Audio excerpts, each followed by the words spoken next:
The most fun part, honestly, has been burning it all down, starting fresh, questioning everything. Should we limit ourselves in templates or just let the story tell itself in whatever way the story needs to be told? You know, in this magazine, we've kind of seen several generations of not just in the hunting space, but you know, a lot of the styles, like a lot of the preferences of hunters in terms of like what content they like to see. And then we've learned a lot about the way we work as a team, what content we enjoy putting forth the best, what makes the best magazine, what we're captivated by. And so it's been kind of an opportunity to take all of that and take a step back and realize we can do this better.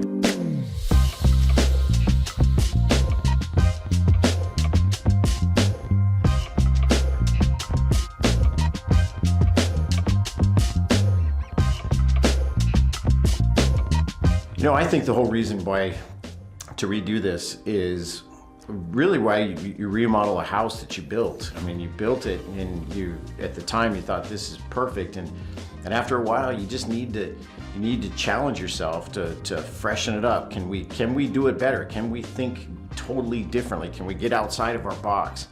I think it's one of the keys to not growing old, is to not just settle for what's in front of you, to ask yourself, can we get better? And it's work. It takes a lot of work, and you've got to set your pride aside and say, okay, we did a fine job, but we can do better. There's so many people out there that have incredible stories, but it's hard to articulate it. It's hard to tell a good story that captivates people, and then it takes a visual component to be able to show it, to take people there and help them visualize what you saw, what you're saying, what you experienced.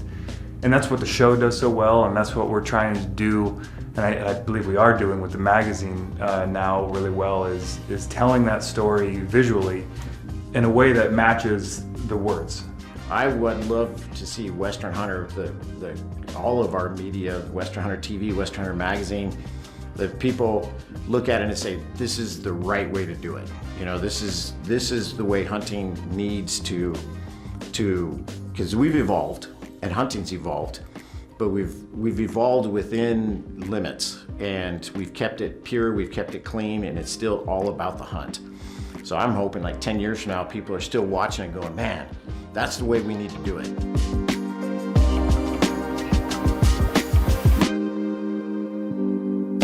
So with the new redesign of Western Hunter magazine, what we're trying to do is have a fresher, cleaner approach that's much more design-oriented for telling the story better.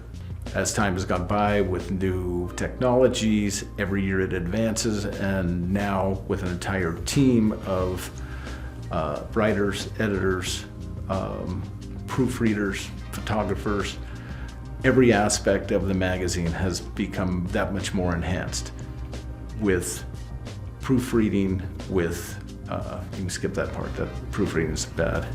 Well, originally we were trying to get rid of Randy, but I think we started redesigning the magazine and kind of rethinking what it could be, because it had been the same way for a long time. Not that that was the worst thing ever, but I'm excited for people to see some stuff that was already in the magazine that you might have just turned the page past it because it didn't grab your attention that well. I think there's a lot of stuff that we're gonna print that is along the same lines of what's been in it forever, but it's gonna look so much cooler, and the photos are gonna be able to breathe better. And it sounds a little woo-woo to say that, but I think genuinely, if people would have flipped past it before, they're gonna stop and go, whoa. I think we're burned out on screens. I mean, not just millennials, but also older people, younger people. I just feel like everybody could use a break from the screen. I know I can. I stare at a computer screen all day, and then I'm staring at a phone screen, and there's just something about holding something in your hand and like smelling it and feeling it that screens just can't do. There's a level of nostalgia there. Things that to me you can hold and feel more important. It's really easy to just press enter and say something online or publish something online. But when you actually have to like think really long and hard about putting something in print permanently that you cannot take back, you have to spend a lot more time and energy on that. And to me, that's a lot more meaningful. That scares the shit out of me. It scares me quite a bit, the finality of everything essentially. In digital, there's always the edit button available.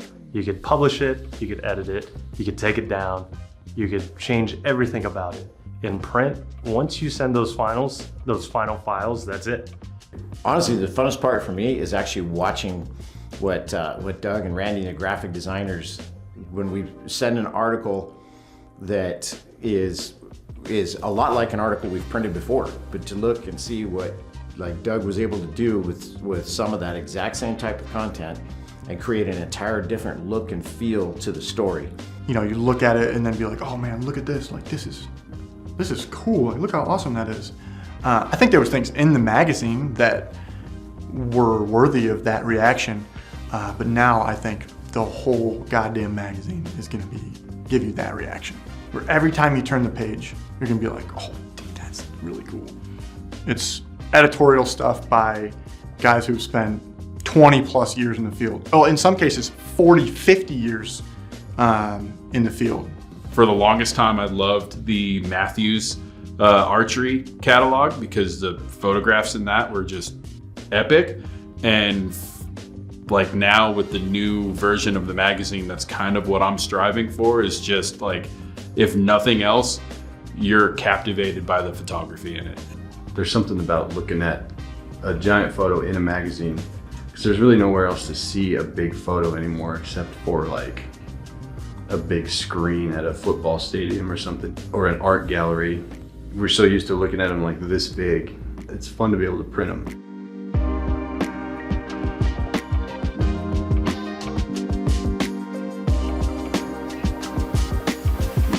I'm most excited for the readers to go through an enjoyable experience from beginning to end. It's going to be big, epic, beautiful imagery and good stories that captivate the reader. And it's going to leave you on the edge of your seat, and it's going to be a magazine that you're proud to display on a coffee table.